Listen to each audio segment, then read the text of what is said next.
Praise the Lord. இந்த வாய்ப்பை கொடுத்த தேவாதி தேவனுக்கு முதலாவது நன்றி செலுத்துகிறேன். பாஸ்டருக்கும் சபை மக்களுக்கும் எனது நன்றியை தெரிவித்துக் கொள்கிறேன். இன்னைக்கு வேற ஒரு வசனத்தை தான் உங்களுக்கு ப்ரிப்பேர் பண்ணிட்டு வந்தேன். ஆனால் ஒரு 20 நிமிஷத்துக்கு முன்னாடியே வந்துட்டேன் நான். அப்போ உள்ளத்தில் ஒரு ஏவுதல், வேற ஒரு வசனத்தை சொல்லணும்னு. இன்னைக்கு கத்தர் அப்படி நடத்தினார்னா நம்ம அப்படியே போகலாமே அப்படின்ட்டு சரி இன்னைக்கு அந்த வசனத்தை பார்ப்போம். எடுத்து வாசிங்க. ஏசாயா 49 அதிகாரம் 15 வசனம். ஏசாயா 49 அதிகாரம் 15 வசனம். ஸ்திரியானவள் தன் கற்பத்தின் பிள்ளைக்கு இறங்காமல் தன் பாலகனை மறப்பாளோ? அவர்கள் மறந்தாலும் நான் உன்னை மறப்பதில்லை. கண்களை மூடி ஜெபிப்போம். மகா பரிசுத்தம் உள்ள பிதாவே, இயேசு கிறிஸ்துவின் நாமத்தினால நம்முடைய சமூகத்துக்கு நேரம் வரோம்ப்பா. அப்பா, இந்த ஓய்வு நாள்லையும் ஆண்டவரே உம்முடைய பிள்ளைகளாக எங்களை ஒன்றா கூட்டி சேர்த்ததுக்காக நன்றி. இன்றைக்கும் என்ன வார்த்தை நீங்கள் எங்களோட பேசணும்னு நினைக்கிறீங்களோ அந்த வார்த்தை எங்களோட பேசுங்கப்பா. ஒரு வார்த்தையும் என்னுடைய வார்த்தை வரக்கூடாதுப்பா. அடியனை மறைத்து நீர் வெளிப்படுங்க. நான் சிறுகணும், நீர் பெருகணும். ஆண்டவரே உம்முடைய பிள்ளைகளோடு பேசுங்க. இயேசுவின் மூலம் ஜெபிக்கிறோம் நல்ல பிதாவே, ஆமென், ஆமென், ஆமென். வாசிங்க ஏசாயா 49:15. ஸ்திரியானவள் தன் கற்பத்தின் பிள்ளைக்கு இறங்காமல் தன் பாலகனை மறப்பாளோ? அவர்கள் மறந்தாலும் நான் உன்னை மறப்பதில்லை. அவர்கள் மறந்தாலும் நான் உன்னை மறப்பதில்லை. சரி, எனக்கு ஒரு கேள்வி இருக்கு. அம்மா போய் தான் பெத்த பிள்ளைய மறப்பாங்களா? மறக்க முடியுமா? மறக்க முடியுமா? ஒரு சிலர் முடியாதுன்னு சொல்றீங்க, ஒரு சிலர் முடியும்னு சொல்றீங்க. பெண்களுக்கு நல்லா தெரியும் ஒரு குழந்தையை பெற்றெடுக்கிறது எவ்வளவு கஷ்டம்னு. லாஸ்ட் டைம் நான் வந்தபோது என்ன ஞாபகம் இருக்கா? உங்களில் சிலருக்கு ஞாபகம் இருக்குன்னு நினைக்கிறேன். லாஸ்ட் டைம் வரும்போது நானும் என்னுடைய மனைவியும் வந்திருந்தோம். இப்போ 6ஆம் தேதி எனக்கு ஒரு ஆண் குழந்தை பிறந்தது. 19 நாள் ஆகுது. இப்போ ஒரு நல்ல ஒரு ஆண் குழந்தை ஆண்டவர் கொடுத்துருக்கிறாரா. குழந்தை என் மனைவி பெற்றெடுக்கிற சமயத்தில் நான் கூட இருந்தேன். அதாவது சுகப்பிரசவம் நடந்தது. அவங்க கடைசி முடிய ஒத்துழைக்கவே இல்லை. இந்த சுகப்பிரசவத்துக்கு அவங்க ஒத்துழைக்கலை. டாக்டர்ஸ் சொல்கிறாங்க, இப்போ ரொம்ப ஆடாத, ஆடுனா வயிற்றில் இருக்கிற பாப்பா மோஷன் போயிடும். மோஷன் போச்சுன்னா உனக்கு இப்போ நல்ல சுகப்பிரசவம் நடக்கிற மாதிரி தான் இருக்குது. பாப்பா ஒருவேளை மோஷன் போயிடுச்சுன்னா உனக்கு ஆப்ரேஷன் பண்ணி தாப்பா எடுக்கணும் அப்படின்றாங்க. ஆனால் மனைவிக்கு வலி தாங்க முடியலை. எனக்கு புரியுது, அவங்களால வலி தாங்க முடியலை. கையை உதறாங்க, தலையாட்டுறாங்க. நீங்கள்லாம் நிறைய பேர் அந்த அனுபவத்திலேருந்து வந்திருப்பீங்க. ஒரு குழந்தையை பெற்றெடுக்கும் போது அவ்வளோ வலி வேதனையை அவங்க அனுபவிச்சதை பார்த்தேன். அப்போ டாக்டர் சொல்கிறாங்க வேற வழி இல்லை, குழந்தையும் காப்பாற்றணும் அம்மாவையும் காப்பாற்றணும், அதனால கணவனை உள்ளே கூப்பிடுங்க அப்படின்னு கூப்பிட்டு உள்ளே போனேன். அப்போ என்னுடைய பிள்ளைய என் மனைவி பெற்றெடுக்கிற வலி வேதனைகளை நான் பார்த்தேன். அப்போ தான் எனக்கு புரிஞ்சது, ஓ, ஒரு குழந்தையை பெற்றெடுக்கிறது இவ்வளவு கஷ்டமா, இவ்வளவு வேதனையாக இருக்கே. அப்போ தான் எனக்கு புரிஞ்சது. அந்த காட்சியை பார்த்ததுக்கு அப்புறம் தான் பெண்கள் மேலே இருந்த ஒரு மரியாதை அடுத்த லெவலுக்கு போச்சு. அது எவ்வளவு கஷ்டம், ஒரு குழந்தையை பெற்றெடுக்கிறது இவ்வளவு கஷ்டமா இருக்கே அப்படின்னு நம்ம சும்மா ஆண்களுக்கு அவ்வளோ பெருசாக தெரியாது. ஏன்னா கிட்டத்தில் நின்று பார்க்கும்போது தான் தெரியுது ஒரு பெண் ஒரு குழந்தையை பெற்றெடுக்கிறது எவ்வளவு கஷ்டம். அப்படி பெற்றெடுத்த பிள்ளைய யாராவது மறக்க முடியுமா? முடியுமாங்க? சரி, எடுத்து வாசிங்க. 2 ராஜாக்கள் 6ஆம் அதிகாரம் 24 to 30 வரைக்கும். 2 ராஜாக்கள் 6ஆம் அதிகாரம். சீரியாவின் ராஜாவாகிய பெனதாத் தன் இராணுவத்தை எல்லாம் கூட்டிக் கொண்டு வந்து சமாரியாவை முற்றுகை போட்டான். அதனால் சமாரியாவிலே கொடிய பஞ்சம் உண்டாயிற்று. ஒரு கழுதை தலை 80 வெள்ளிக்காசுக்கும் புறாக்களுக்கு போடுகிற கார்படி பயிருக்கு 5 வெள்ளிக்காசுக்கும் விற்கப்படும் மட்டும் அதை முற்றுகை போட்டார்கள். இஸ்ரவேலின் ராஜா அலங்கத்தின் மேல் நடந்து போகையில் ஒரு ஸ்திரீ அவனை பார்த்து கூப்பிட்டு, ராஜாவாகிய என் ஆண்டவனே ரட்சியும் என்றாள். அதாவது இப்ப என்ன நடக்குதுன்னா, 2 நாட்டுக்கு இடையில போர் நடக்குது. சீரியா ஒரு தேசம் சமாரியா நாட்டை போர் பிடிச்சு நிக்கிறாங்க. அப்ப என்ன நடக்குதுன்னா, சமாரியா நாட்டுல கொடிய பஞ்சம் வந்துருச்சு. ரொம்ப அதிகமான ஒரு பஞ்சம், சாப்பாட்டுக்கே அங்க வழி இல்லாத ஒரு சூழ்நிலையில சமாரியா நாட்டுக்காரங்க இருக்கிறாங்க. வாசிங்க சிஸ்டர். இஸ்ரவேலின் ராஜா அலங்கத்து மேல் நடந்து போகையில் ஒரு ஸ்திரீ அவனை பார்த்து கூப்பிட்டு, ராஜாவாகிய என் ஆண்டவனே ரட்சியும் என்றாள். அதற்கு அவன், கர்த்தர் உன்னை ரட்சிக்காதிருந்தால் நான் எதிலிருந்து எடுத்து உன்னை ரட்சிக்கலாம்? களஞ்சியத்தில் இருந்தா, ஆலையில் இருந்தா என்று சொல்லி ராஜா பின்னையும் அவளை பார்த்து, உனக்கு என்ன வேண்டும் என்று கேட்டான். அதற்கு அவள், இந்த ஸ்திரீ என்னை நோக்கி, உன் மகனை தா, அவனை இன்று தின்போம், நாளைக்கு என் மகனை தின்போம் என்றாள். அப்படியே என் மகனை ஆக்கி தின்றோம்.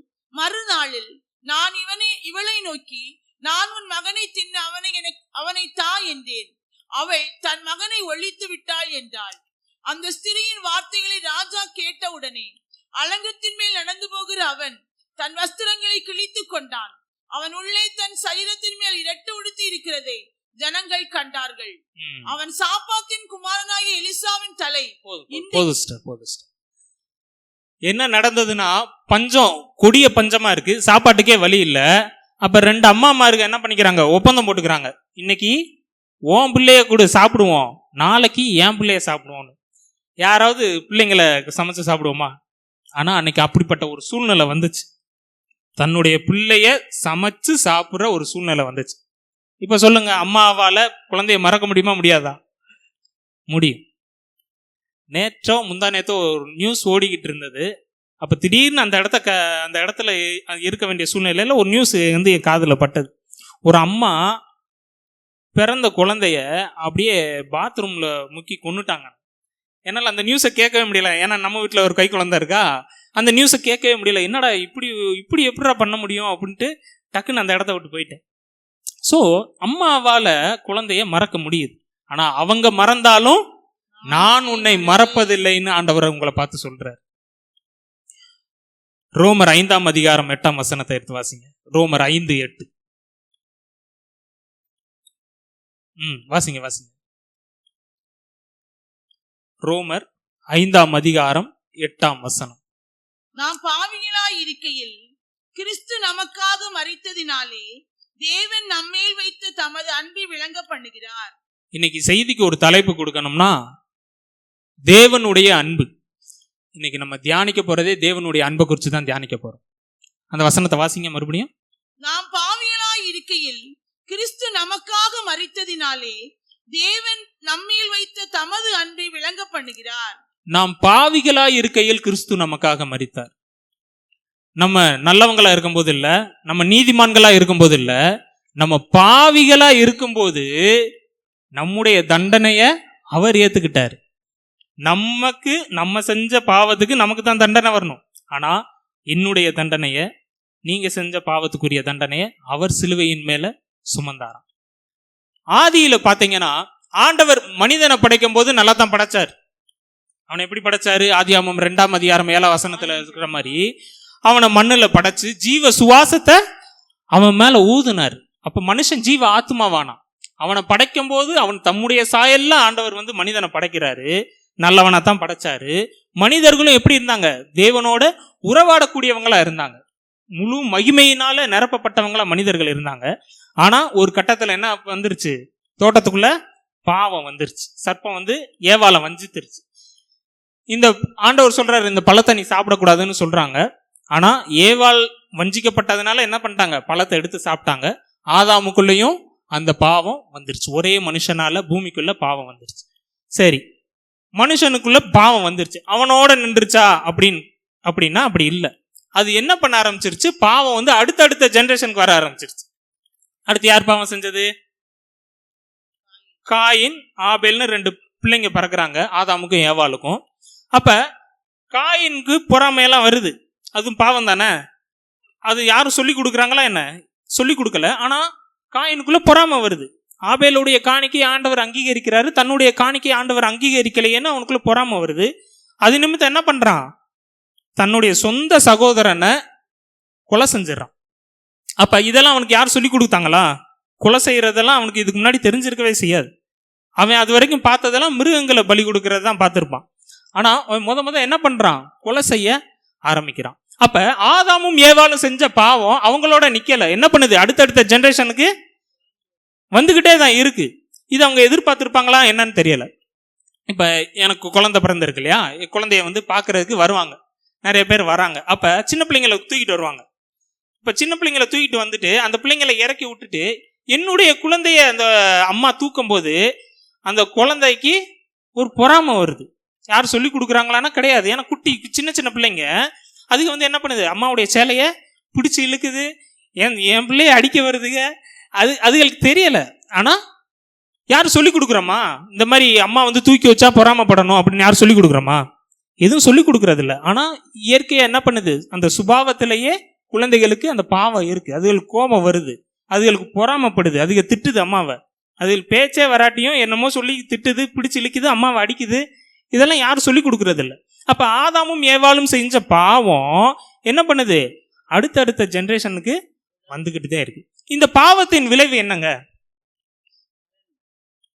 பாவத்தின் விளைவு மரணம். மரணம்னா எப்படி? பாவம் செஞ்சோடனே அப்படியே இறந்துடுறோமா எல்லாரும்? முதலாவது எது மரணம் அடையுது? பாவம் செய்கிற ஆத்துமா சாகும். எது? எசேக்கியேல் 18ஆம் அதிகாரம் 20ஆம் வசனம். பாவம் செய்கிற ஆத்துமா சாகும். அப்புறம் ரோமர்ல பாக்குறோம், ரோமர் 6ஆம் அதிகாரத்துல பாக்குறோம், பாவத்தின் சம்பளம் மரணம். அப்ப பாவம் செய்யும் பொழுது அங்க முதலாவது என்ன நடக்குது? ஆத்துமா மரணம் அடையுது. யாக்கோபு 1ஆம் அதிகாரம் 14-15ஆம் வசனம். யாக்கோபு 1ஆம் அதிகாரம் 14-15 வசனத்தை வாசிங்க.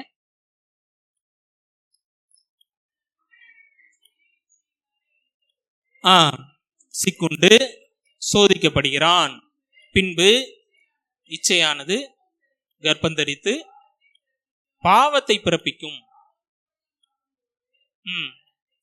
மரணத்தை பிறப்பிக்கும். அப்ப பாவம் வந்து ஒரே நாள்ல வந்து அப்படி ஃபுல்ஃபில் ஆகுறது இல்லை. இப்ப ஒரு உதாரணத்தை சொல்றேனே, அட்லாண்டிக் பெருங்கடல்ல வந்து ஒரு சம்பவம் நடந்தது. அந்த காலத்துல வந்து அட்லாண்டிக் பெருங்கடல்ல வந்து ஒரு கடல் கொள்ளையன் இருந்தான். கடல் கொள்ளையனோட வேலை என்னது? அங்கிட்டு போயிட்டு வர கப்பல்களை கொள்ளையடிக்கிறது தான் அவனுடைய வேலை. எந்த கப்பல் வந்தாலும் அடிச்சு காலி பண்ணணும், அவனுடைய நோக்கமே அதுதான். அங்க இருக்கிற பொருட்கள்லாம் கொள்ளையடிக்கிறது. இவன் ஆரம்பத்துல கொள்ளை மட்டும்தான் அடிச்சுக்கிட்டு இருந்தான். ஆனா காலப்போக்கில் என்ன ஆச்சுன்னா, அவன் கொள்ளையடிக்கிறத பார்க்குற மக்கள் இருப்பாங்க இல்லையா, அவங்கெல்லாம் சாட்சிகள் தானே. அந்த சாட்சிகள் இருக்கக்கூடாதுன்றதுக்காக எல்லாரையும் என்ன பண்ண ஆரம்பிச்சிட்டான்? கொலை செய்ய ஆரம்பிச்சிட்டான். அவனுடைய கொலை செய்கிற விதங்கள் ஆரம்பத்தில் ஒரு மாதிரி இருந்தது, ஆனால் போக போக அது ரொம்ப கொடூரமான ஒரு கொலைகளாக மாறுச்சு. அவன் பெரியவங்கன்னு பார்க்க மாட்டான், சின்ன பிள்ளைங்கன்னு பார்க்க மாட்டான், கை குழந்தைங்கன்னு பார்க்க மாட்டான், யாரையும் பார்க்க மாட்டான். அவனுடைய நோக்கம் யாரும் இருக்கக்கூடாது, எல்லாரையும் கொலை பண்ணிட்டு அந்த பொருட்கள்லாம் எடுத்துட்டு போறது தான் அவனுடைய வேலை. இது அவன் பல வருடங்களா செஞ்சுக்கிட்டே வரான். ஆனால் ஒரு காலத்தில் வந்து ஒரு நேரத்தில் அவன் வந்து போலீஸ்கிட்ட வந்து மாட்டிக்கிறான். அவனுக்கு வந்து தண்டனை கொடுக்கப்படுது, அவனுக்கு மரண தண்டனையும் கொடுக்குறாங்க. அப்போ நியூயார்க்கில் வந்து அவனுக்கு தண்டனை கொடுக்கும்போது வந்து அங்கே இருக்கிற ஜட்ஜ் கேட்குறாங்க, வேற மனசு கேட்காம, அவங்களுடைய மனசு கேட்காம அவங்ககிட்ட கேட்குறாங்க, உனக்கு மரண தண்டனையெல்லாம் கொடுத்தாச்சு, எங்களுக்கு ஒரே ஒரு விஷயத்த மட்டும் சொல்லு, நீ கொள்ளையடிக்கிற சரி, ஆனால் கொலை பண்ணிட்ட, அதை ஏன் இவ்வளோ கொடூரமாக கொன்ற அப்படின்னு வந்து அவங்ககிட்ட கேட்குறாங்க. அவன் சொன்ன பதில் என்னன்னா, ஆரம்பத்தில் நான் கொள்ளை மட்டும்தான் அடிச்சுட்டு இருந்தேன், அதாவது திருட மட்டும்தான் செஞ்சுக்கிட்டு இருந்தேன்.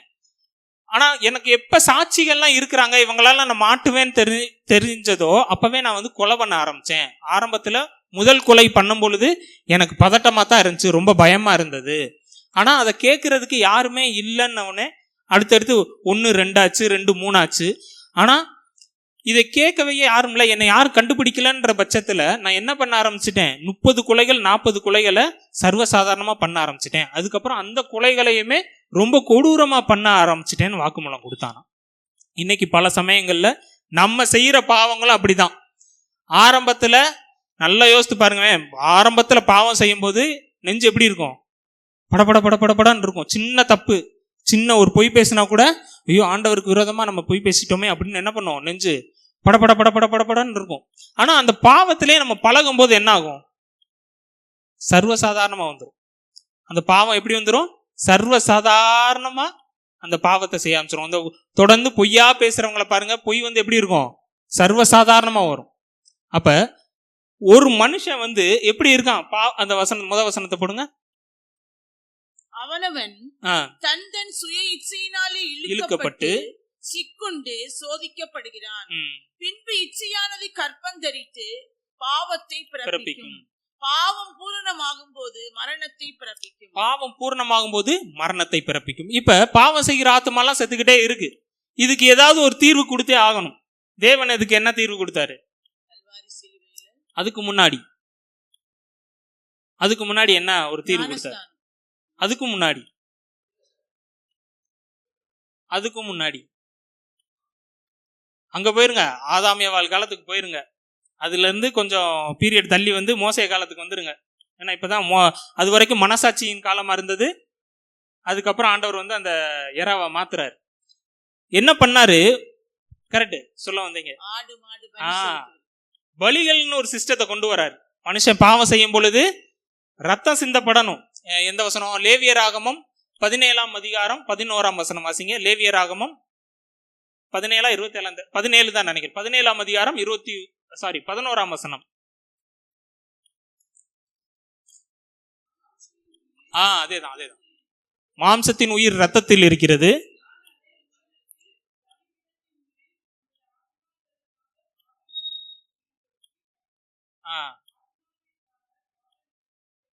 ரத்தமே ஆத்மாவிற்காக பாவ நிவர்த்தி செய்யறது ரத்தமே. ஒரு மனிதன் பாவம் செய்யும் போது ஆத்மா சாகுது. அந்த ஆத்மா சாகாம இருக்கணும்னா பாவ நிவர்த்தி செய்யறது ரத்தம் தான். இன்னொரு வசனம் இருக்கு, ரத்தம் சிந்துதல் இல்லாமல் பாவ மன்னிப்பு கிடையாது அப்படின்னு. அப்ப ஆண்டவர் பாக்குறாரு, மனிதனுடைய பாவ நிவர்த்தி செய்யப்படணும்னா என்ன பண்ணணும்? பலிகள் செலுத்தப்படணும். அப்ப அவனுடைய ஒரு மனிதனுடைய தகுதிக்கு ஏற்ற, அவனுடைய பொருளாதார நிலைக்கு ஏற்ற மாதிரி ஆண்டவர் வந்து என்ன பண்றாரு? பணக்காரனா இருந்தா காளை வெள்ளாடு இதெல்லாம் செலுத்தலாம். ஏழையா இருந்தா புறாவை செலுத்தலாம். அப்ப பாருங்க, குற்ற நிவாரண பலி, பாவ நிவாரண பலி, சர்வாங்க தகன பலின்னு ஆண்டவர் பலிகள் சிஸ்டத்தை வந்து கொண்டு வராரு. இது என்ன ஆச்சுன்னா, இன்னைக்கு நான் ஒரு பாவம் செய்யறேன், ஒரு பலி செலுத்துறேன். அடுத்த நாள் போய் நான் அதே பாவத்தை செய்யும் போது என்ன நடக்கும்? மறுபடியும் நான் என்ன பண்ணணும்? பலி செலுத்ததான் ஆகணும். அப்ப பாவம் நிவர்த்தி ஆச்சான்னு கேட்டீங்கன்னா கிடையாது. எபிரேயர் 10ஆம் அதிகாரம் 4ஆம் வசனம் என்ன சொல்லுது? காளை வெள்ளாட்டுக்கடா இவைகளுடைய ரத்தம் பாவங்களை நிவர்த்தி செய்ய மாட்டாதே. அப்ப காளை வெள்ளாட்டுக்கடா இதுகளோட ரத்தம் எல்லாம் என்ன செய்யல? என்னுடைய பாவத்தை முழுமையா போக்க முடியல அதுகளால. அப்பதான் ஆண்டவர் என்ன பண்றாரு? பிளான் பி கொண்டு வராரு. என்ன பண்றாரு? யோவான் 3:16 வாசிங்க. எல்லாருக்கும் தெரிஞ்ச வசனம் தான். யோவான் 3ஆம் அதிகாரம். தேவன் தம்முடைய ஒரே பேரான குமாரனை விசுவாசிக்கிறவன் எவனோ அவன் கெட்டு போகாமல் நித்திய ஜீவனை அடையும்படிக்கு அவரை தந்தருளி இவ்வளவாய் உலகத்தில் அன்பு கூர்ந்தார். அப்ப பாக்குறாரு, மனிதர்கள் நம்ம எல்லாம் தேவனுடைய பிள்ளைங்க தான். நம்ம எல்லாம் பாவம் செய்யும் போது ஆண்டவரை விட்டு தூரமா போயிடுறோம். நமக்கும் தேவனுக்கும் இடையே இருக்கிற அந்த டிஸ்டன்ஸ் வந்து அதிகமாயிட்டே போகுது. இதுக்கு ஒரு பலிகள்னு ஒரு சிஸ்டத்தை கொண்டு வந்தாரு. அதுவும் ஃபெயிலியர்ல முடிஞ்சு. அதுக்கப்புறம் என்ன பண்றாரு? தன்னுடைய சொந்த குமாரன். எத்தனை பேருக்கு இங்க பிள்ளைங்க இருக்காங்க? எனக்கு இருக்கான். எத்தனை பேருக்கு பிள்ளைங்க இருக்காங்க? யாராவது தன்னுடைய பிள்ளைய பலி கொடுப்போமா? இப்போ ஒரு நல்ல மனுஷன் ஒருத்தவர் வராருன்னு வைங்க. இப்ப பாஸ்டர் எடுத்துக்கிறோம். அவர் நல்ல மனுஷன். நாங்க எங்க பேட்ச்லயே வச்சு அவர் ரொம்ப நல்ல மனுஷன், சர்டிபிகேட் வாங்கியிருக்காரு எங்க கிட்ட. இப்ப அவர் நல்ல மனுஷன்றதுக்காண்டி என் பிள்ளைய அவருக்காண்டி நான் சாவு கொடுப்பேனா? தரமாட்டேன். ஓப்பனா சொல்றேன், நான் தரமாட்டேன். நான் நல்லவன்றதுக்காண்டி அவர் பிள்ளைய எனக்கு தருவாரா? தரமாட்டோம். ஆனா ஆண்டவருடைய அன்பை பாருங்க. நீங்களும் நானும் காப்பாற்றப்படணும்ன்றதுக்காண்டி அவருடைய சொந்த குமாரன் என்ன பண்ணாரு? நமக்காக கொடுத்தாரு. முந்தி ஒரு அப்பா இருந்தாராம். அந்த அப்பா வந்து அவருக்குன்னு சொந்தங்கள் வேற யாரும் கிடையாது. தன்னுடைய ஒரே ஒரு பிள்ளை மட்டும் இருந்ததாம். அந்த பையனுக்கு வந்து குட்டி தம்பிக்கு வந்து அம்மா இல்லாத பையனை வந்து அந்த அப்பா ரொம்ப பக்குவமா வளர்த்துக்கிட்டு இருக்காரு. ரொம்ப செல்லமா வளர்க்குறாரு. ரொம்ப குட்டி தம்பி, ரொம்ப குட்டி பிள்ளைங்க. ரொம்ப ஒரு பாவம் செய்யாத ஒரு நல்ல பிள்ளை அது. அவர் வேலை செய்யற இடம் எதுனா ஒரு பாலத்துல வேலை செஞ்சுட்டு இருந்தாராம். பாலம்னா நம்ம ஊர் பாலம் மாதிரி இருக்காது. கீழே வந்து ஒரு பெரிய நதி ஓடிக்கிட்டு இருக்கும். நதி ஓடும். அந்த நதியில வந்து பெரிய நதியா இருக்கிறதுனால கப்பல் போக்குவரத்து அதிகமா இருக்கிற ஒரு நதி அது. இவருடைய வேலை என்னன்னா, நதி போகும்போது அந்த பாலத்தை அதாவது கப்பல் போகும்போது அந்த பாலத்தை வந்து திறந்து விடணும். கப்பல் போயிடுச்சுன்னா அந்த பாலத்தை மூடணும். அதுதான் அவருடைய வேலை. இந்த கப்பல் அதாவது பாலம் மூடி இருக்கிறப்ப அந்த பாலத்து மேல ட்ரெயின் போகுமா. அந்த நேரத்துக்கு அவர் வந்து சரியான நேரத்துக்கு திறக்கணும், சரியான நேரத்துக்கு மூடணும். இன்னைக்கு இருக்கிற மாதிரி பட்டன் சிஸ்டம்லாம் இல்லை. ஒரு பட்டன் அமுக்கணும்னு கப்பல் திறந்து அந்த பாலம் திறந்து மூடுறதெல்லாம் இல்லை. அன்னைக்கு வந்து மேனுவலாக செய்யணும். மேனுவலாக செய்யறதுக்கு ஒரு ரூம் இருக்கும். அந்த ரூம்ல போய் தான் அவர் வந்து ஆப்ரேட் பண்ணணும். அப்படிப்பட்ட சூழ்நிலையில ஒரு நாள் என்ன பண்றாரு, தான் வேலை செய்யற இடத்துக்கு தன்னுடைய பிள்ளையை கூட்டு போறாரு. அந்த சின்ன பிள்ளை என்ன பண்ணிட்டு இருக்கு, விளையாண்டுகிட்டு இருக்கு. அப்ப ஒரு கப்பல் போக்குவரத்து நடந்துட்டு இருக்கனால பாலத்தை இப்ப என்ன செய்யணும், கப்பல் போச்சுன்னா என்ன பண்ணணும், பாலத்தை திறந்து விடணும். இவர் திறந்து விட்டாரு. மறுபடியும் என்ன பண்ணணும், பாலத்தை மூடணும். இவர் அன்னைக்குன்னு பார்த்து அன்னைக்கு வரப்போற ட்ரெயின் வந்து கொஞ்சம் சீக்கிரம் வந்துருச்சு. இவர் என்ன பண்ணணும், இப்ப பாலத்தை சீக்கிரம் மூடியே ஆகணும். தூரத்துல ட்ரெயின் வந்துகிட்டு இருக்கு, பார்த்துட்டாரு. இப்ப இவர் பையன்கிட்ட சொல்லிட்டு போறாரு, இங்கே இருப்பா, நான் போய் அப்பா போய் அதை போய் அடைச்சிட்டு வந்துடுறேன் அப்படின்ட்டு. அவனுக்கு என்ன தெரியும், சின்ன பையன். அப்பா போறாரு, வேமா போய் அந்த ஆப்ரேட் ரூம்ல போய் நிக்கிறாரு, பாலத்தை மூடணும். இவர் தூரத்துல பாக்குறாரு, ட்ரெயின் வந்துகிட்டு இருக்காரு. இந்த பக்கம் திரும்பி பையனை பாக்குறாரு, பையனை காணோம். என்ன பண்ணிட்டானா, பாலம் இப்படி மூடணும் இல்லையா, இந்த மூடுற இடத்துல இந்த பாலம் மூடுற அந்த கார்னர் இருக்கு இல்லையா, அந்த கார்னர்ல போய் பையன் என்ன பண்ணிட்டான், தவறி விழுந்துட்டான். இப்ப பாலத்தை மூடுனா அந்த குழந்தையோட உடம்பு நசுங்கிரும். பாலத்தை மூடாட்டி ட்ரெயின்ல ஆயிரக்கணக்கான பேர் வராங்க. அந்த ட்ரெயின் என்ன பண்ணிரும், பாலம் மூடாட்டினா பாலத்துல இடிச்சு கடல்ல விழுந்துரும். நீங்களா இருந்தா என்ன பண்ணிருப்பீங்க? ஆனா அவருக்கு நல்லா தெரியும், அவர் அது லோக்கல்ன்றனால அந்த ட்ரெயின்ல வர யாருமே யோக்கியம் கிடையாது. எல்லாருமே சிகரெட் பண்றவங்க, தண்ணி அடிக்கிறவங்க, வேசித்தனம் பண்றவங்க, விபச்சாரம் பண்றவங்க, கொள்ளை அடிக்கிறவங்க, கொலைகாரங்க, இவங்க தான் இருக்கிறாங்க ட்ரெயின்ல. இப்ப அந்த சூழ்நிலையில உங்களை வச்சு பாருங்களேன். உங்க சொந்த பிள்ளை, ஒத்த பிள்ளை, அம்மா இல்லாத பிள்ளை அந்த பாலத்துல விழுந்து கிடக்கு. இன்னொரு பக்கம் பாவிகள் நிறைஞ்ச ஒரு ட்ரெயின் வருது. என்ன பண்ணிருப்பீங்க? அந்த அப்பா என்ன பண்ணாரு தெரியுமா, ஒரு நிமிஷம் தன்னுடைய இருதயத்தை கல்லாக்கிட்டு அந்த பாலத்தை மூடிட்டாராம். பாலம் மூடினோடனே அந்த பையனுடைய நசுங்கின உடம்பு மேலதான் அந்த ட்ரெயின் பாஸ் ஆச்சு. அந்த ட்ரெயின்ல இருக்கிறவங்க எல்லாம் வேசித்தனம் பண்றவங்க, விபச்சாரம் பண்றவங்க, கொள்ளையடிக்கிறவங்க எல்லாம் பாவிங்க. அந்த அப்பாவுடைய மனசு எப்படி இருந்திருக்கும்? சிலுவையில தேவன் உங்களுக்காகவும் எனக்காகவும் செஞ்சது இதுதான். ஒரு பாவமும் அறியாத இயேசு கிறிஸ்துவ பாவிகளாகிய நமக்காக என்ன பண்ணாரு, தேவன் கொடுத்தார். அவருடைய அன்பு அவ்வளவு அதிகமான ஒரு அன்பு. நீங்களும் நானும் செஞ்ச பாவத்துக்கு ஒரு பாவமும் செய்யாத இயேசு கிறிஸ்து பலியானார். 1 யோவான் 1:7 சொல்லுது, இயேசு கிறிஸ்துவின் ரத்தம் சகல பாவங்களையும் நீக்கி நம்மை சுத்திகரிக்கும். இயேசு கிறிஸ்துவின் ரத்தம் சகல பாவங்களையும் நீக்கி நம்மை சுத்திகரிக்கும்.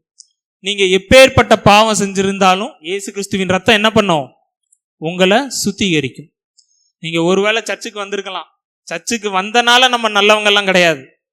சர்ச்சுக்கு வந்துட்டோம், இப்ப நான் பிரசங்கம் பண்றேன்றக்காண்டி நான் ரொம்ப நல்லவனும் கிடையாது. நம்மகிட்டையும் குறை இருக்கும். ஆனா எப்பேற்பட்ட குறைகளா இருந்தாலும், பாவங்களா இருந்தாலும், அக்கிரமங்களா இருந்தாலும் இயேசு கிறிஸ்துவின் ரத்தம் நம்மை சுத்திகரிக்கும். சகல பாவங்களையும் நீக்கி நம்மை சுத்திகரிக்கும். ஒருவேளை இங்கே யாருக்காவது அப்பேற்பட்ட சூழ்நிலையில நீங்க இருக்கலாம். வெளியே சொல்ல முடியாத ஒரு பாவத்துல சிக்கி இருக்கலாம். மறைமுக பாவம், ரகசிய பாவத்துல இருக்கலாம். அது ஒருவேளை சிந்தையில செய்கிற பாவங்களா இருக்கலாம், கண்களினால் செய்யற பாவங்களா இருக்கலாம். இன்னைக்கு உங்களுக்கு ஒரு நம்பிக்கை இருக்குது. இயேசு கிறிஸ்துவின் ரத்தம் சகல பாவங்களையும் நீக்கி நம்மை சுத்திகரிக்கும். அது நீங்க செஞ்ச பாவத்தை இயேசு கிறிஸ்துவின் ரத்தம் சுத்திகரிக்கும்ன்றத நம்ம விசுவாசிச்சா போதும். ஆண்டவர் என்ன பண்ணிடுவாரு, தம்முடைய ரத்தத்தினால நம்முடைய பாவங்களை கழுவிடுவாரு. சரி, பலிகள் சிஸ்டத்தை கொண்டு வந்தாரு.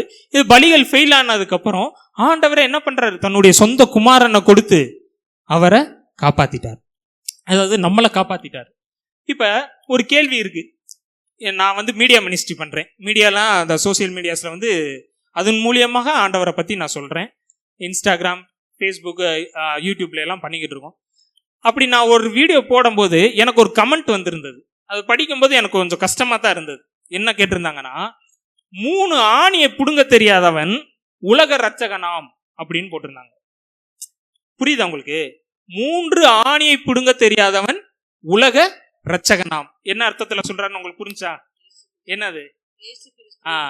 சிலுவையில ரெண்டு பக்கமும் 2 ஆணி, காலில் ஒரு ஆணி. இது எனக்கு படிச்ச உடனே எப்படி இருந்தது, ரொம்ப கஷ்டமாவே இருந்தது. சரி, ஒரு உதாரணம் சொல்றேன். ஒரு பாஸ்டர் இருந்தாராம். அந்த பாஸ்டருக்கு ஒரு ஃப்ரெண்ட் இருந்தாரு. ஒரு விவசாயி, அந்த ஃப்ரெண்டு வந்து ஒரு விவசாயியா இருந்தாரு. இந்த பாஸ்டும் போய் அவர்கிட்ட சுவிசேஷத்தை சொல்லுவாராம், ஆண்டவருடைய அன்பை பத்தி சொல்லுவாராம்.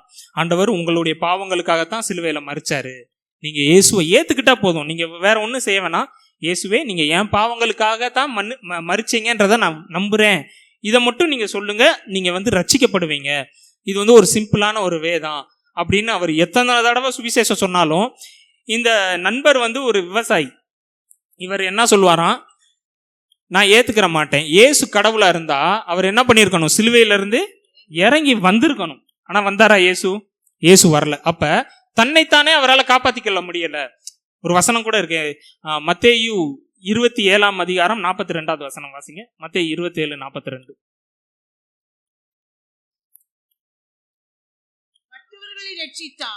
மற்றவர்களை ரட்சித்தான், ரட்சித்துக் கொள்ள திராணி இல்லை.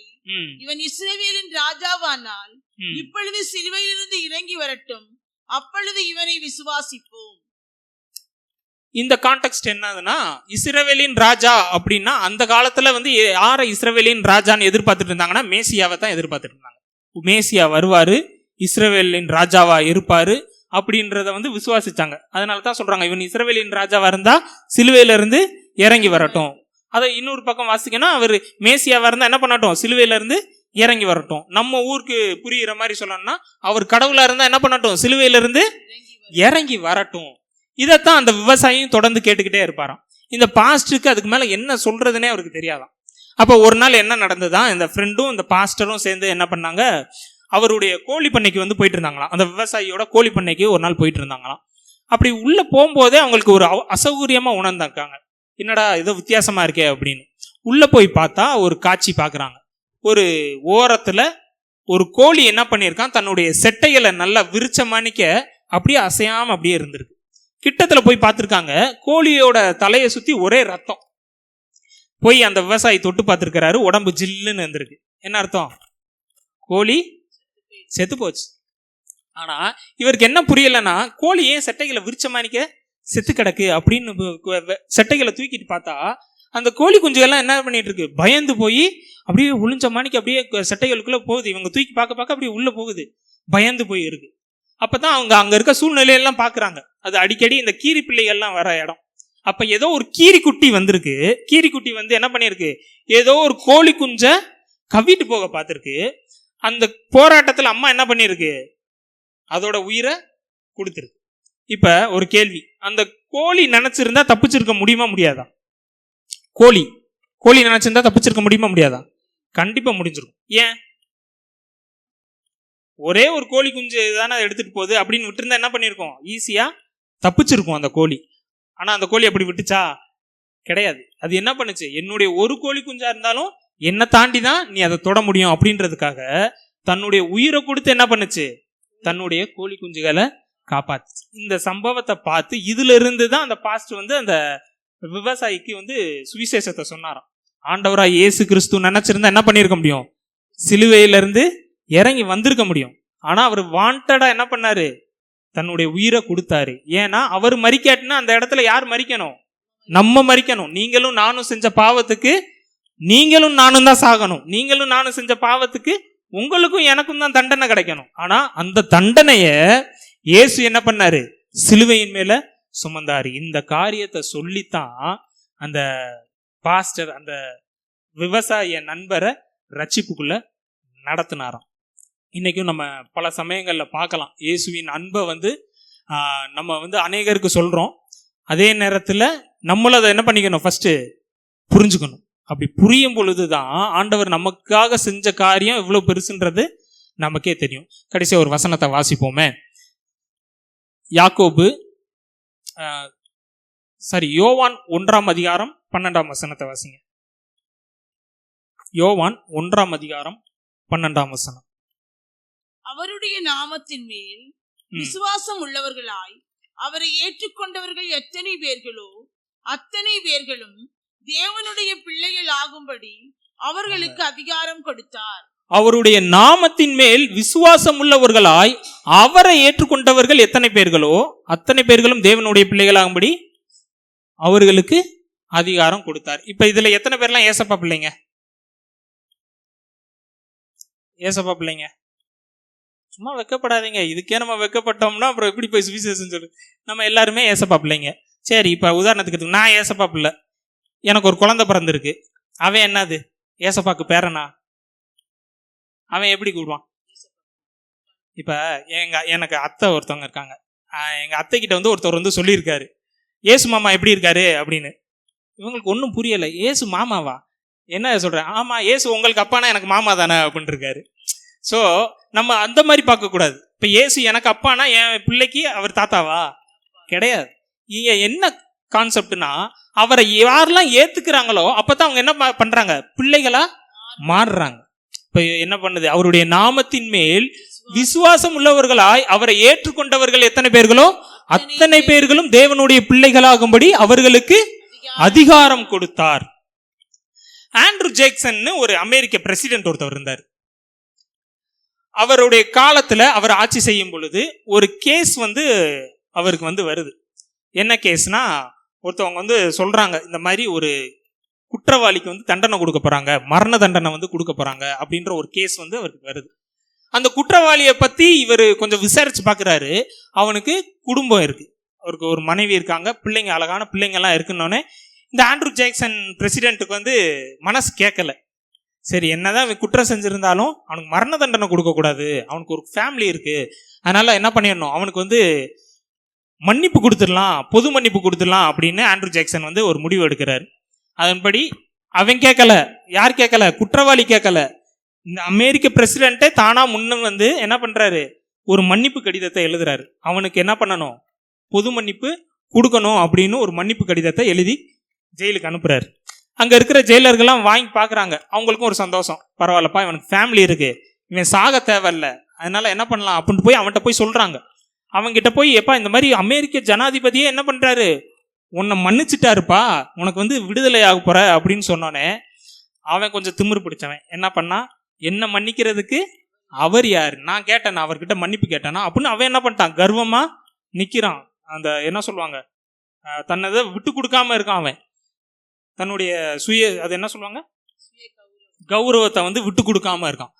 அப்ப வந்து எவ்வளவு கெஞ்சி பாக்குறாங்க, எப்பா நீ மன்னிப்பை ஏத்துக்கிறாட்டி என்ன பண்ணிடுவாங்க, உன்னை கொன்றுவாங்கப்பா, நீ இது வந்து பாரு அப்படின்றாங்க. அவன் வந்து ஏத்துக்கிறவே இல்லை. என்ன மன்னிக்கிறதுக்கு அவர் யாரு, அந்த ஸ்டாண்டர்ட்ல நிக்கிறான்.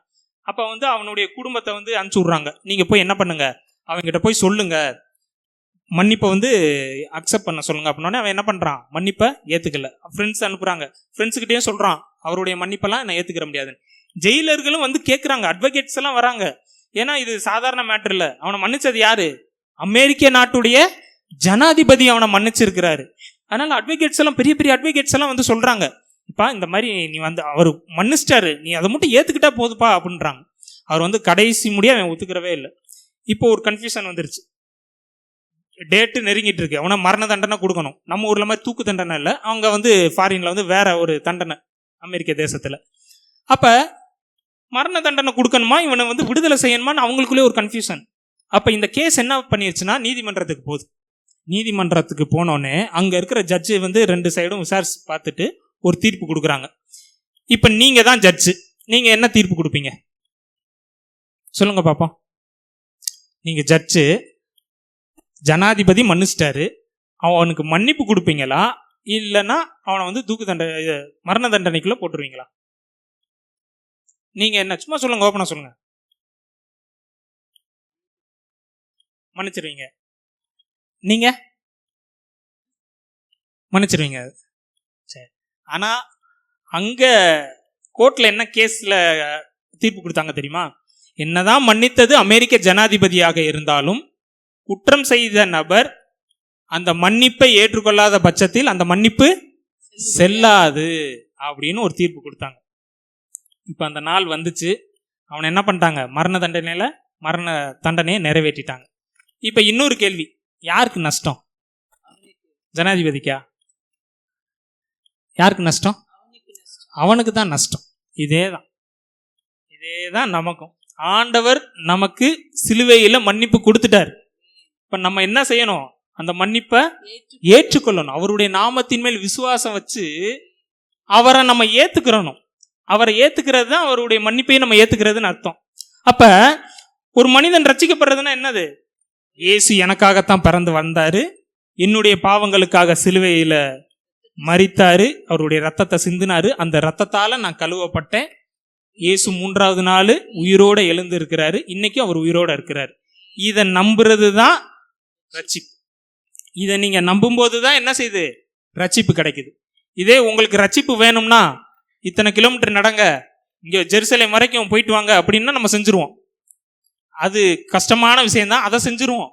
ஆனா நம்ம என்ன பண்றோம், ஆண்டவர் சிம்பிளா முடிச்சிட்டாரு. நீ என்ன நம்புனா போதும், நீ என்ன நம்புனா போதும், உன் பாவங்களை நான் மன்னிக்கிறேன், நீ என்னுடைய பிள்ளையா மாறுவ, உன் தேவைகளை நான் சந்திப்பேன்னு ஆண்டவர் சொல்லும்போது அது நமக்கு பெருசா தெரியல. எந்த ஒரு விஷயமே நமக்கு ஃப்ரீயா கிடைக்கும்போது என்ன பண்ணுது, அதோடைய வேல்யூ நமக்கு தெரியறது கிடையாது. ரோமர் 8ஆம் அதிகாரம் 32ஆம் வசனத்தை வாசிங்க. ரோமர் 8:32.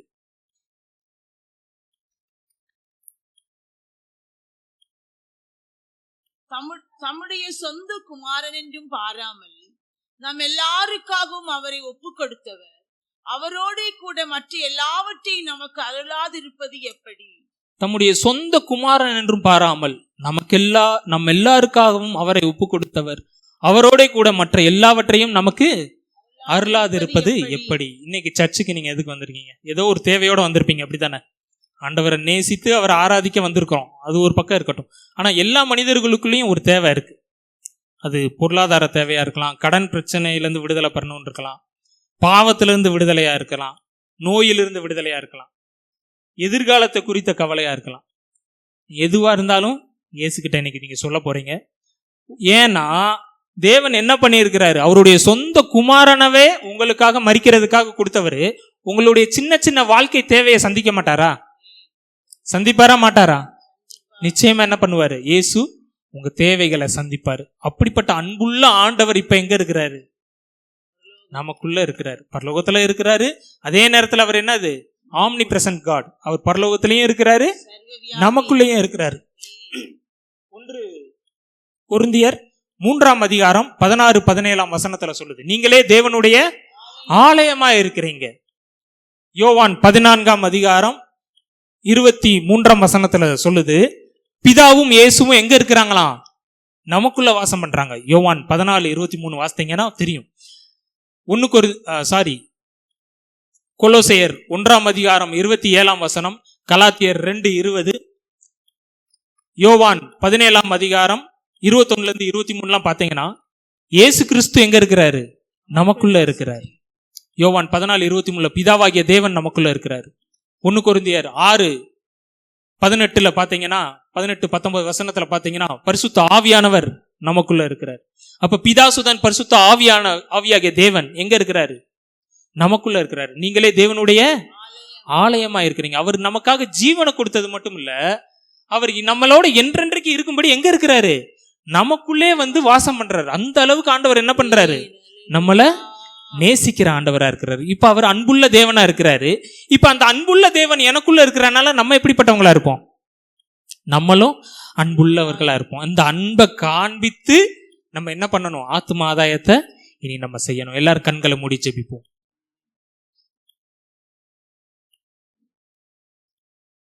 ஒரு 2 நிமிடம் ஆண்டவர்கிட்ட நம்மளை ஒப்பு கொடுக்க போறோம். எல்லாரும் கண்களை மூடுங்க, எல்லாரும் கண்களை மூடுங்க. இங்க ஆண்டவர் உங்களோட பேசிக்கிறார். அவருடைய அன்பு எவ்வளவு பெருசுன்றதை ஆண்டவர் உங்களுக்கு சொல்லியிருக்கிறார். ஆண்டவரே, முதலாவது என்னுடைய பாவங்களை எனக்கு மன்னிங்க ஆண்டவரே. நீங்க கேளுங்க, ஆண்டவரே என் பாவங்களை எனக்கு மன்னிங்க, சிறு வயதிலிருந்து நான் செய்த பாவங்களை எனக்கு மன்னிங்கன்னு நீங்க கேளுங்க. இந்த சந்தர்ப்பம் மறுபடியும் நமக்கு கிடைக்குமான்னு தெரியாது, ஆனா ஆண்டவர் நமக்கு கொடுத்திருக்கிறார். ஆண்டவரே, நான் சின்ன பிள்ளையில இருந்து செஞ்ச எல்லா பாவங்களையும் எனக்கு மன்னிங்க ஏசப்பா. உங்க இருதயத்தை நான் எத்தனையோ தடவை உடைச்சிருக்கேன் ஆண்டவரே, என்னை மன்னிங்க ஆண்டவரே, என்னை மன்னிங்க ஆண்டவரே. எத்தனையோ தடவை நான் துணிகரமா பாவம் செஞ்சிருக்கேன்ப்பா, என்னை மன்னிங்க. என் சிந்தையில நான் பாவம் செஞ்சுட்டேன் ஆண்டவரே, என் கண்கள்ல பாவம் செஞ்சுட்டேன், என் கைகள்ல பாவம் செஞ்சுட்டேன் ஆண்டவரே, என் கால்கள்ல பாவம் செஞ்சுட்டேன், என் இருதயத்துல நான் பாவம் செஞ்சிருக்கேன் ஆண்டவரே. என் பாவங்களே எனக்கு மன்னிங்க. கேளுங்க, இயேசு கிறிஸ்துவின் ரத்தம் சகல பாவங்களையும் நீக்கி நம்மை சுத்திகரிக்கும்னு வசனம் சொல்லுது. இயேசு கிறிஸ்துவின் ரத்தம் சகல பாவங்களையும் நீக்கி நம்மை சுத்திகரிக்கும். இன்னைக்கு இந்த சர்ச்சை விட்டு நீங்க வெளியே போகும்போது உங்ககிட்ட ஒரு பாவமும் இருக்காது. இயேசு கிறிஸ்துவின் ரத்தம் உங்களுடைய சகல பாவங்களையும் இன்னைக்கு கழுவிட்டு இருக்கு. கேளுங்க, ஏசப்பா என் பாவங்களை எனக்கு மன்னிங்க ஏசப்பா, ஏசப்பா உங்களுடைய ரத்தத்தால என்ன கழுவுங்க, ஒரு விஷயம் என்ன கழுவுங்க ஆண்டவரே. கேளுங்க, உங்க தேவைகளை ஆண்டவர் சந்திப்பார். தம்முடைய சொந்த குமாரன் பாராம உண்மை எல்லாருக்காகவும் அவரை ஒப்பு கொடுத்தவர் நம்முடைய தேவைகளை சந்திக்காம இருப்பாரா? கடன் பிரச்சனைகள் மாறும், வியாதி மாறும், திருமண தடைகள் நீங்கும், குழந்தை பாக்கியம் கிடைக்கும், உங்க குழந்தைங்க ஆசீர்வதிக்கப்பட்டு இருப்பாங்க, உங்க மேல இருக்கிற சாபம் மாறும், உங்க பாவம் மன்னிக்கப்படும் போது உங்க மேல இருக்கிற சாபங்கள் உடையும். நம்ம தொடர்ந்து பாவத்துல இருக்கும்போது அந்த பாவம் நம்முடைய சந்ததிகளுக்கு ஒரு சாபமா மாறி அவங்கள தொடர்ந்துகிட்டே இருக்கும். இயேசு இன்னைக்கு அதை உடைக்கிறார். உங்க மூதாதையர்கள் செய்த பாவத்தினால் வந்த சாபத்தை, அந்த பாவத்தினால் வந்த விளைவை இயேசு கிறிஸ்துவின் ரத்தம் இப்போ உடைக்குது, இப்பொழுது உடைக்கிறது. இயேசு கிறிஸ்துவின் ரத்தம் உங்க மேல இருக்கிற சாபங்களை உடைக்குது, உங்க பிள்ளைகள் மேல இருக்கிற சாபங்களை உடைக்கிறது. மகரதன ரபல ஷகரதன ரக்கரபரபரதன ரப மூஸ் மராந்தன ரபட்ட ரெபகுரு. அவருடைய அன்பு, அவருடைய அன்பு உங்க வாழ்க்கையை மாற்று. இனி நீங்க இப்ப இருக்கிற நிலைமையில கிடையாது. இதுவரைக்கும் எப்படிப்பட்ட வாழ்க்கை வாழ்ந்திருந்தாலும் சரி, ஒருவேளை நம்முடைய பார்வைக்கு நம்ம நீதிமான்கள் போல காணப்படலாம், ஆனா நம்முடைய நீதி எல்லாம் அவருடைய பார்வையில ஒரு அழுக்கான கந்தை துணி தான். நம்முடைய நீதி அவருடைய பார்வையில் அழுக்கான கந்தை துணி. கேளுங்க, இயேசுவே உம்முடைய நீதியை எனக்கு தாரும், நான் அதை விசுவாசிக்கிறேன் ஆண்டவரே, உங்க நீதியால என்ன நிரப்புங்க. என் வாழ்க்கை இதுவரைக்கும் இருந்தது போல இனி இருக்க கூடாதுப்பா, எனக்குள்ள நீங்க இருக்கிறீங்கன்றதை நான் விசுவாசிக்கிறேன் ஆண்டவரே.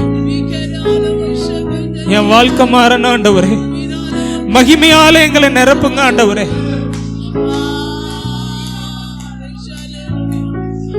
தேவன் உங்களுக்குள்ள இருக்கும் பொழுது பேய் பிசாசுகள்லாம் உங்களை பார்த்து நடுங்கும். இனி அப்பேற்பட்ட வாழ்க்கை தான் உங்களுக்கு. தேவன் உங்களுக்குள்ள வாழும்போது அசுத்த ஆவிகளும் உங்களை பார்த்து நடுங்கும். பரிசுத்த ஆவியானவர் உங்களுக்குள்ள இருக்கும் பொழுது அசுத்த ஆவிகள் உங்களை பார்த்து நடுங்கும். உங்கள் வாயிலிருந்து வரும் வார்த்தைகள் வல்லமையுள்ள வார்த்தைகளா இருக்கும், உயிர்ப்பிக்கிற வார்த்தைகளா இருக்கும். இன்றைக்கு ஒரு டிரான்ஸ்பர்மேஷன் நடக்குது. உங்கள் லைஃப் ஆண்டவர் மாத்திக்கிட்டு இருக்காரு. உங்க ஆவிக்குரிய வாழ்க்கை அடுத்த கட்டத்துக்கு போய்கிட்டு இருக்கு. உங்க பிள்ளைங்க ஆசீர்வதிக்கப்பட்டு இருக்காங்க. இந்த சபையிலிருந்து இன்று வெளியேறும் பொழுது உங்க லைஃப் கம்ப்ளீட்டா மாறி இருக்கும்.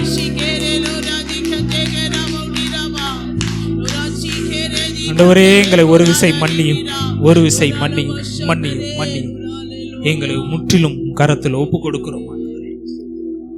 எந்த அன்புள்ள ஆண்டவர் இயேசுவை நான் உந்தன் நாமத்தை போற்றிடுவேன். எந்த அன்புள்ள ஆண்டவர் இயேசுவை நான் உந்தன் நாமத்தை போற்றிடுவேன். உம்மை போல் ஒரு தேவனை பூமியில் அறிந்தேனே, உயிர் கண்ட தெய்வமே. உம்மை போல் ஒரு தேவனை பூமியில் அறிந்தேனே, உயிர் கண்ட தெய்வமே.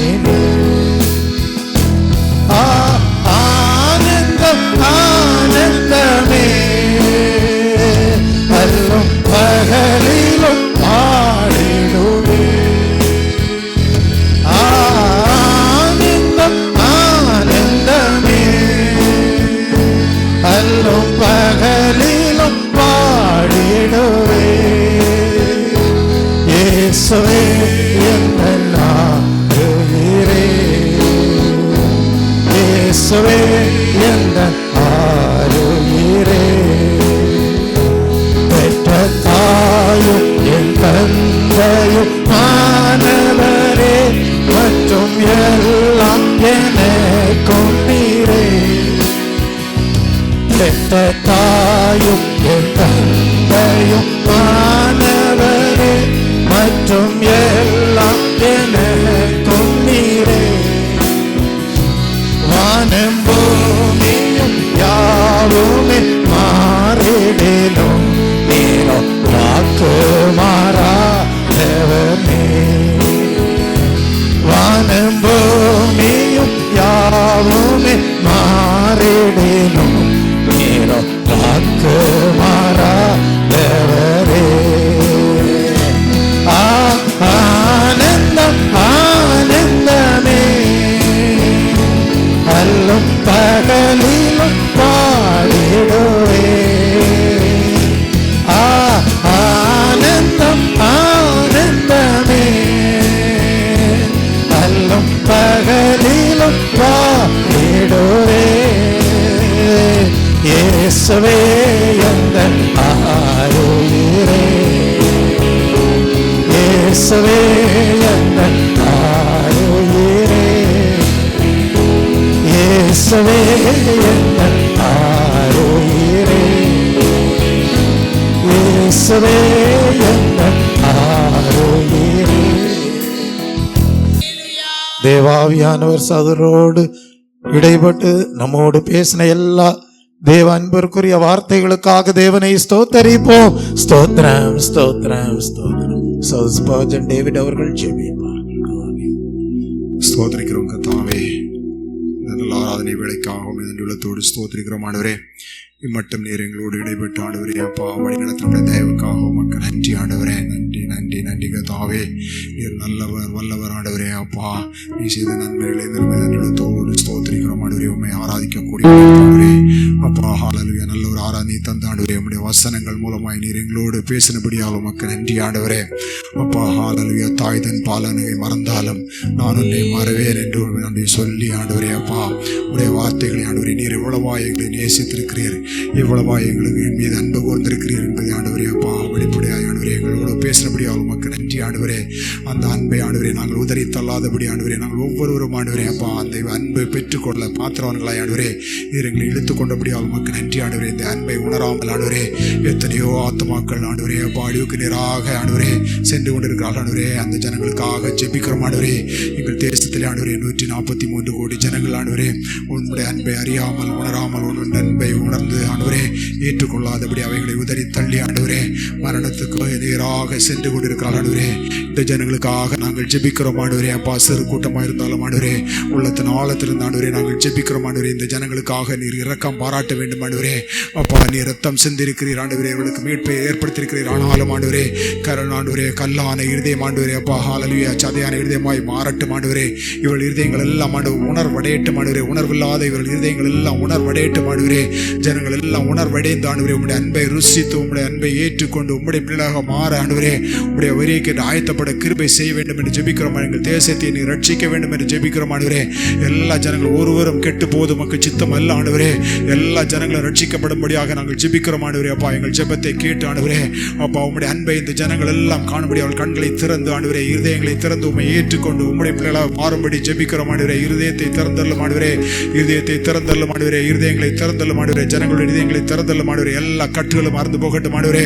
பலவிதமான கட்டுகளில் சிக்கி ஆண்டவரே அப்பா ஹல்லேலூயா அழிவுக்கு நேராக இழுத்து கொண்டு இருக்கிறார்கள் ஆண்டவரே அப்பா. பிசாசின் கட்டுகளில் அவளை விடுவித்து ஆண்டவரே அப்பா நித்திய ஜீவனுக்கு நேராக அவளை வழி நடத்த வேண்டும் என்று ஜெபிக்கிறோம் ஆண்டவரே அப்பா. இரக்கம் பாராட்டும் எங்கள் தேசத்தை ஆசீர்வதியும் ஆண்டவரே. தேச தலைவர்களுக்கு போதுமான ஞானத்தை கொடுப்பீராக. தேசத்தை வழி நடத்துவதற்கான ஞானத்தை கொடுப்பீராக ஆண்டவரே. உம்மிடத்தில் இந்த ஞானத்தை பெற்றுக்கொண்ட ஆண்டவரே தேசத்தை நல்ல முறையில் நடத்துவதற்கான ஞானத்தை கொடுக்க வேண்டும் என்று ஜெபிக்கிறோம் ஆண்டவரே. ஒவ்வொரு தலைவரையும் நீங்க தொட வேண்டும் என்று ஜெபிக்கிறோம் ஆண்டவரே அப்பா. உமக்கு விரோதமாய் கிரியைகளை செய்யாதபடி ஆண்டவரே உமக்கு பயந்து ஆண்டவரே உம்மிடத்திலிருந்து அப்பா ஆலோசனைகளை பெற்றுக்கொண்டு தேசத்தை நடத்துவதற்கான நல்ல ஞானத்தை கொடுக்க வேண்டும் என்று ஜெபிக்கிறோம் ஆண்டவரே. எல்லா தலைவர்களையும் உடைய கருத்தில் ஒப்படைக்கிறோம் ஆண்டவரே. தேச தலைவர்களை ஒவ்வொருவரையும் உடைய கருத்தில் ஒப்படைக்கிறோம் ஆண்டவரே. எல்லாரையும் ரட்சித்துக் கொள்வீராக. எல்லா தலைவர்களும் ரட்சிக்கப்பட வேண்டும் என்று ஜெபிக்கிறோம் ஆண்டவரே. ஸ்தோத்திரம். எங்கள் தேசத்தில் ஆண்டவரே கொடிய வியாதிகளோ கொள்ளை நோய்களோ பஞ்சங்களோ வராதபடி பாதுகாத்துக் கொள்ளுங்க. சுனாமி போன்ற பேராபத்துகள் வராதபடி பாதுகாத்துக் கொள்ளுங்க.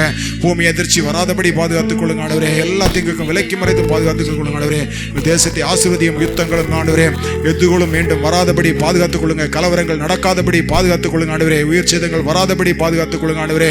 எல்லா தீங்குக்கும் விலைக்கு மறைத்து பாதுகாத்துக் கொள்ளுங்க ஆண்டவரே. ஸ்தோத்திரிக்கிறோம், துதிக்கிறோம், மயப்படுத்துறோங்க தாவே.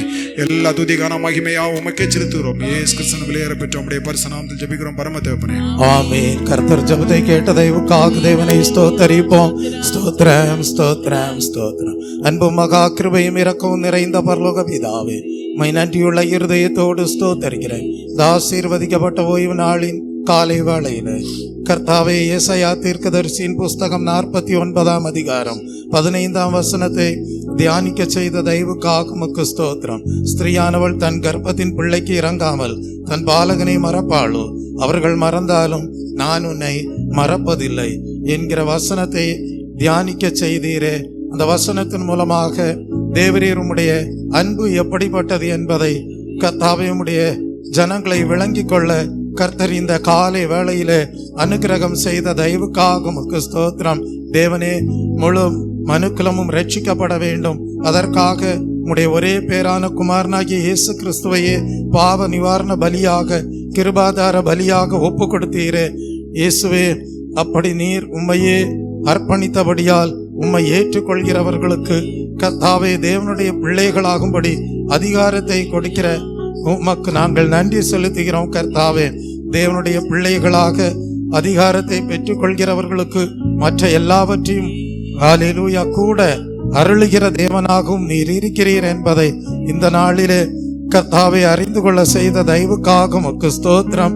அப்படியே கர்த்தாவே, உம்முடைய ஜனங்கள் உம்முடைய பிள்ளைகளாக, உம்முடைய குமாரரும் குமாரத்திகளுமாக கர்த்தாவே ஆசீர்வதிக்கப்பட்டவர்களாக, தேவனுடைய ராஜ்யத்தையும் நீதியையும் தேடுகிறவர்களாக, மற்ற எல்லாவற்றையும் உம்மிடத்திலிருந்து கர்த்தாவே தேவ சித்தத்தின்படி நன்மையாக பெற்றுக்கொண்டு ஆசீர்வாதமாக வாழ, ஒவ்வொரு நாளும் தேவனுடைய அன்பை தியானிக்கிறவர்களாக கர்த்தாவே, தேவனுடைய அன்புக்கு பாத்திரவான்களாகவே ஜீவிக்கிறவர்களாக காணப்பட தேவன் தாமே அனுக்கிரகம் செய்தள வேணுமாய் ஜெபிக்கிறேன். கர்த்தாவே, நீதிமான்களுடைய ஹல்லேலூயா பவனமாக உம்முடைய பிள்ளைகளுடைய குடும்பம் ஆசீர்வாதத்தோடு காணப்பட, உம்முடைய பரிசுத்த இரத்த கோட்டைக்குள்ளாக மறைக்கப்பட்டதாக காணப்பட தேவன் தாமே அனுக்கிரகம் செய்தரலும். எல்லா துதி கன மகிமை யாவும் அக்கேறடிக்கிறேன். இயேசு கிறிஸ்துவின் இன்ப நாமத்தில் ஜெபிக்கிறேன் பரிசுத்தமுள்ள நல்ல பிதாவே, ஆமீன். என் ஆத்துமாவே கர்த்தரை ஸ்தோத்தரி, என் முழு உள்ளமே பரிசுத்த நாமத்தை ஸ்தோத்தரி. என் ஆத்துமாவே கர்த்தரை ஸ்தோத்தரி, அவர் செய்த சகல உபகாரங்களையும் மறவாதே. ஆமீன்.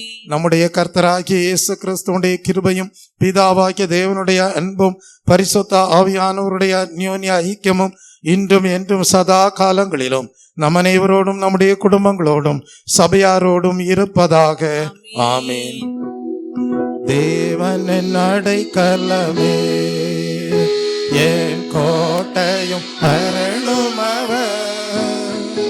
அவர் சத்தியம் பரிசயம் கேடகமா, என் நம்பிக்கையும் அவரே. அவர் சத்தியம் பரிசயம் கேடகமா, என் நம்பிக்கையும் அவரே. அவர் சத்தியம் அடைக்கலம் போகவே, சிறகுகளால் போடுவார். அவர் சட்டையிட்டு அடைக்கலம் போகவே, சிறகுகளால் போடுவார். ஹல்லேலூயா, ஹல்லேலூயா, ஹல்லேலூயா, ஹல்லேலூயா, ஹல்லேலூயா, ஹல்லேலூயா, ஹல்லேலூயா, ஹல்லேலூயா.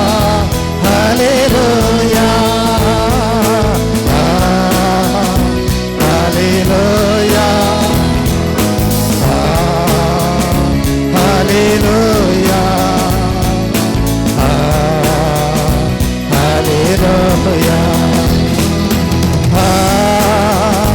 hallelujah,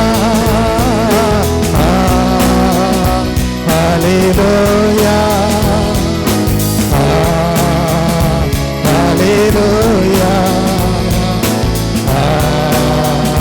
hallelujah. நான் உன்னை மறப்பதில்லை என்று வாக்குத்தத்தம் பண்ணின தேவன் அப்படியே உங்களை இரட்சிப்பின் பாதையிலே வழி நடத்தி நீதிமான்களாக வாழச் செய்து உங்களை ஆசீர்வைத்து சகல தேவைகளையும் உங்களுக்கு சம்பூர்ணமாக கொடுத்து மேன்மைப்படுத்துவாராக. ஆமீன்.